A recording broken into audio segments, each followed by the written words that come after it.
A mão e a luva. Capítulo 3. Ao pé da cerca. A primeira coisa que Estevão pôde descobrir é que a vizinha era moça. Via-lhe o perfil, em cada aberta que deixavam as árvores, um perfil correto e puro, como de escultura antiga. Via-lhe a face cor de leite, sobre a qual se destacava a cor escura dos cabelos, não penteados de vez, mas frouxamente atados no alto da cabeça, com aquele desleixo matinal que faz mais belas as mulheres belas. O roupão, de musselina branca, finamente bordado, não deixava ver toda a graça do talhe, que devia ser e era elegante, dessa elegância que nasce com a criatura ou se apura com a educação, sem nada pedir, ou pedindo pouco à tesoura da costureira. Todo o colo ia coberto até o pescoço, onde o roupão era preso por um pequeno broche de safira. Um botão, do mesmo mineral, fechava em cada pulso as mangas estreitas e lisas, que rematavam em folhos de renda. Estevão, da distância e na posição em que se achava, não podia ver todas estas minúcias que aqui lhes aponto, em desempenho deste meu dever de contador de histórias. O que ele viu, além do perfil, dos cabelos, e da tez branca, foi a estatura da moça, que era alta, talvez um pouco menos do que parecia com o vestido roçagante que levava. Pôde ver-lhe também um livrinho, aberto nas mãos, sobre o qual pousava os olhos, levantando-os de espaço a espaço, quando lhe era mister voltar a folha, e deixando-os cair outra vez para embeber-se na leitura. Ia assim andando, sem cuidar que a visse alguém, tão serena e grave, como se atravessara um salão. Estevão, que não tirava os olhos dela, mentalmente pedia ao céu a fortuna de a ter mais próxima, e ansiava por vê-la chegar à rua que lhe ficava adiante. Contudo, era difícil que lhe parecesse mais formosa do que era. Vista assim de perfil, a escapar por entre as árvores. O jovem bacharel, para não perder o sestro dos primeiros tempos, avocava todas as suas reminiscências literárias. A desconhecida foi sucessivamente comparada a um serafim de Klopstock, a uma fada de Shakespeare, a tudo quanto na memória dele havia mais aéreo, transparente, ideal. Enquanto ele trabalhava o espírito nestas comparações poéticas, não descabidas, se quiserem, em tal lugar, e ao pé de tão graciosa criatura, ela seguia lentamente. E chegará à encruzilhada das duas grandes ruas da chácara. Estevão esperava que voltasse à direita, isto é, que viesse para o lado dele, mas sobretudo receava que seguisse pela mesma rua adiante e se perdesse no fundo da chácara. A moça escolheu um meio-termo, voltou à esquerda, dando as costas ao seu curioso admirador e continuando no mesmo passo vagaroso e regular. A chácara não era em demasia grande, e por mais lento que fosse o passo da madrugadora, não gastaria ela imenso tempo em percorrer até o fim aquela porção da rua em que entrará.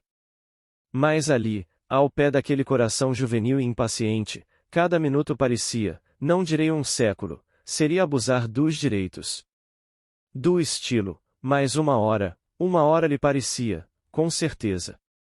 A moça, entretanto, chegando ao fim, parou alguns instantes, pousou a mão nas costas de um banco rústico que ali havia e enfrentava com outro, colocado na extremidade oposta. A outra mão descaíra-lhe, e os olhos também, o que magoou o seu curioso observador. Seriam saudades de alguém? Estevão sentiu uma coisa, a que chamarei ciúme antecipado, mas que na realidade eram invejas da alheia fortuna. A inveja é um sentimento mau, mas nele, que nascerá para amar, e que, além disso, tinha em si o contraste do nascimento com o instinto, um berço obscuro e umas aspirações à vida elegante, nele a inveja era quase um sentimento desculpável. A moça voltou e veio pela rua adiante. Enfim, disse consigo Estevão, vou contemplá-la de mais perto. Ao mesmo tempo, receoso de que, descobrindo ali um estranho, guiasse os passos para casa, Estevão afastou-se do lugar em que ficará, resoluto a aparecer, quando ela estivesse próxima à cerca do jardim. A moça vinha andando com o livro fechado, e os olhos ora no chão, ora nas andorinhas e camaxilas que esvoaçavam na chácara. Se trazia saudades, não se lhe podiam ler no rosto, que era quieto e pensativo, sim, mas sem a menor sombra de pena ou de tristeza. Estevão do lugar onde estava podia examinar-lhe as feições, sem ser visto por ela, mas foi justamente do que não cuidou, desde que lhes pôde distinguir. Valia a pena, entretanto, contemplar aqueles grandes olhos castanhos, meio velados pelas longas, finas e bastas pestanas, não maviosos nem quebrados, como ele os cuidara ver, mas de uma beleza severa, casta e fria. Valia a pena admirar como eles comunicavam a todo o rosto e a toda a figura um ar de majestade tranquila e senhora de si. Não era ela uma dessas belezas que, ao mesmo tempo que subjugam o coração, acendem os sentidos, falava à inteligência primeiro do que ao coração, tanto a arte parecia haver colaborado com a natureza naquela criatura, meia estátua e meia mulher. Tudo isto podia ver e considerar o nosso bacharel. A verdade, porém, é que a nenhuma destas coisas atendeu. Desde que distinguira as feições da moça, ficou como tomado de assombro, com os olhos parados, a boca entreaberta, fugindo-lhe a vida e o sangue todo para o coração. A moça chegara à cerca, esteve de pé algum tempo, olhou em derredor e por fim sentou-se no banco que ali havia, dando as costas para o jardim de Luís Alves. Abriu novamente o livro, e continuou a leitura do ponto em que a deixará tão só consigo, tão embebida no livro que tinha diante, que não a despertou o rumor. Aliás sumido, dos passos de Estevão nas folhas secas do chão. Teria percorrido meia página, quando Estevão, reclinando-se sobre a cerca, e procurando abafar a voz para que só chegasse aos ouvidos dela, proferiu este simples nome: Guiomar. A moça soltou um grito de surpresa e de susto, e voltou-se sobressaltada para o lado donde partirá a voz. Ao mesmo tempo levantara-se. A impressão que lhe produzira, e não sei se também algum ar de cólera que lhe notasse no rosto, e além de tudo, o remorso de não haver sufocado aquele grito de seu coração, fez com que Estevão, quase no mesmo instante, murmurasse em tom de súplica: Perdoe-me, foi uma centelha do passado que estava debaixo da cinza e apagou-se de todo. Guiomar, sabemos agora que era este o seu nome, olhou séria e quieta para o seu mal-aventurado interruptor, 2 longos e mortais minutos. Estevão, confuso e vexado, tinha os olhos em terra, o coração palpitava-lhe com força, como a despedir-se da vida. A situação era em demasia aflitiva e embaraçosa para que se pudesse prolongar mais. Estevão ia cortejá-la e despedir-se, mas a moça, com um sorriso de mais piedade que afeto, murmurou: Está perdoado.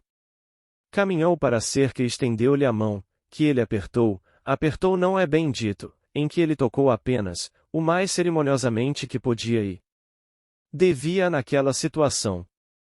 E depois ficaram a olhar um para o outro, sem se atreverem a dizer nada, nem a sair dali, a verem ambos o espectro do passado, aquele tão amargo passado para um deles. Guiomar foi a primeira que rompeu o silêncio, fazendo a Estevão uma pergunta natural, como não podia deixar de ser naquelas circunstâncias, mas ainda assim, ou por isso mesmo, a mais acerba que ele podia ouvir. Há 2 anos que nos não vemos, creio eu. Há 2 anos, murmurou Estevão abafando um suspiro. Já está formado, não? Lembra-me ter lido o seu nome. Estou formado. Sabe que era o desejo maior de minha tia. Não a vejo há muito tempo, interrompeu Guiomar, eu saí do colégio, logo depois que o senhor seguiu para São Paulo. Saí a convite da baronesa, minha madrinha, que lá foi buscar-me um dia, alegando que eu já não tinha que aprender, e que me não convinha ensinar. De certo, assentiu Estevão. Minha tia é que não deixou nem podia deixar de ensinar, acabou no ofício. Acabou. Morreu. Ah! Morreu há cerca de 1 ano. Era uma boa criatura, continuou Guiomar, depois de alguns instantes de silêncio, muito carinhosa e muito prendada. Devo-lhe o que aprendi. E está admirando esta flor? Estevão, apanhado em flagrante delito de admiração, não da flor mas da mão que a sustinha, uma deliciosa mão, que devia ser por força a que se perdeu da Vênus de Milo, Estevão balbuciou. Com efeito, é linda. Há muita flor bonita aqui na chácara. A baronesa tem imenso gosto a estas coisas, e o nosso jardineiro é homem que sabe do seu ofício. Aquele natural acanhamento da primeira ocasião foi desaparecendo aos poucos, e a conversa veio a ser, não tão familiar, como outrora, mas em todo o caso menos fria do que a princípio estivera. Havia, contudo, uma diferença entre os dois, e ele, sem embargo do desembaraço, sentia-se abalado e comovido, ela, porém, vencido o sobressalto do princípio, mostrava-se tranquila e fria, sempre polida e grave, risonha às vezes, mas de um risonho à flor do rosto, que não lhe alterava a serenidade e compostura. O sítio e a hora eram mais próprios de um idílio que de uma fria e descolorida prática.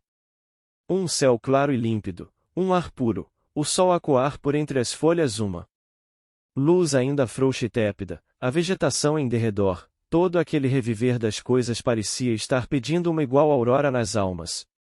Estas é que deviam falar ali a sua língua delas, amorosa e cândida, em vez da outra, cortês, elegante e rígida, que a nenhum deles desprazia, de certo, mas que era muito menos voluntária nos lábios de Estevão.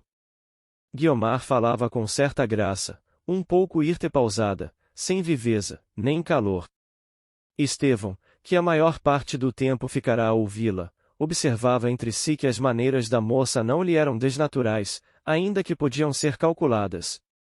Naquela situação, a Guiomar que ele conhecera e amara era o embrião da Guiomar de hoje, o esboço do painel agora perfeito, faltava-lhe outrora o colorido, mas já se lhe viam as linhas do desenho. A conversa durou cerca de 3/4 de hora, uma migalha de tempo para ele, que desejara muito mais. Mas era preciso acabar, ela foi a primeira a dizer-lhe. O senhor fez-me perder muito tempo. Há talvez 1 hora que estamos aqui a conversar. Era natural, depois de 2 anos. 2 anos. Mas o que não era natural, continuou ela mudando de tom, era atrever-me a falar com um estranho neste deschabilé tão pouco elegante. Elegantíssimo, pelo contrário. O senhor tem sempre um cumprimento de reserva, e vejo que não perdeu o tempo na academia.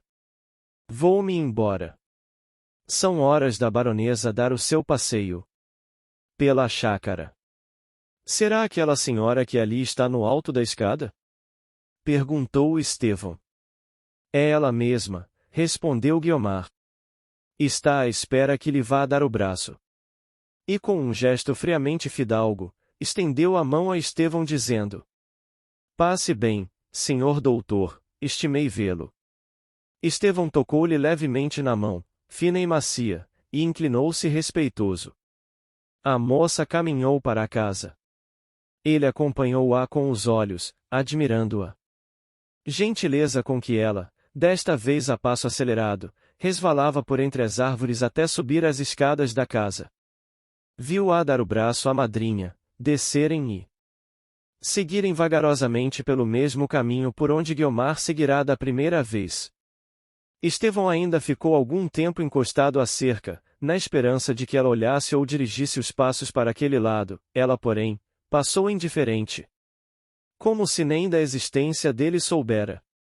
Estevão retirou-se dali cabisbaixo e triste, batido de contrários sentimentos, cheio de uma tristeza e de uma alegria que mal se combinavam, e por cima de tudo isso o eco vago e surdo desta interrogação: entro num drama ou saio de uma comédia?